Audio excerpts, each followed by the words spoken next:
Gjatë vitit 2025 është shënuar rënje e lehtë e numrit të lindjeve në klinikën ginekologjike pranë qendrës klinike universitare të Kosovës. Megjithatë, kjo klinikë vazhdon të ketë rol kyç si qendër referente për trajnimin e rasteve më të ndërlikuara që referohen nga spitalet rajonale dhe ato private. Gjatë vitit të kaluar, në klinikë janë realizuar rreth 7.300 lindje, prej tyre lindja normale ishte afërsisht 4.200, ndërsa janë realizuar rreth 3.000 lindje cezariane. Mund të themi se numri i lindjeve këtë vit është diç më i vogël, domethënë ka një ramje të lehtë, po jo vetëm këtë vit, po prej pas luftës, po të thuja se çdo vit kemi nga pak ramje.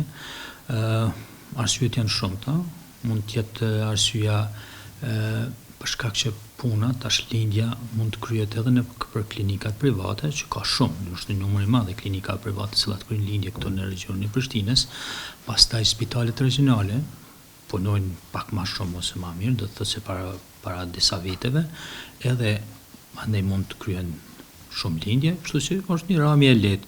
Do të thotë në vitin të krahasuar me vitin paraprak, për vitin 2024, tash kur kanë qenë 7.700, tash janë diku 7.300 lindje.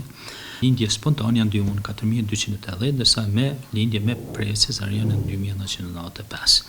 Prej tyre mashkuj janë 3.839 mashkuj prej këtyre lindjeve, ndërsa femra janë numri i gjithë është për këtyre lindjeve është 3.583 femra. Gemellara, po si thojmë bineq, janë diku 181 lindje, ndërsa tri gemini me lindje, domethënë 7 zona që kanë pas 3 fëmijë, janë 7 lindje që sejtë në këtë vit. Sipas raportit të Agjencisë Statistikave të Kosovës, gjatë vitit 2024 janë regjistruar gjithsej 31.717 lindje, ku përfshihen si lindjet brenda territorit të Kosovës, ashtu edhe ato të qytetarëve të Kosovës të ndodhura jashtë vendit.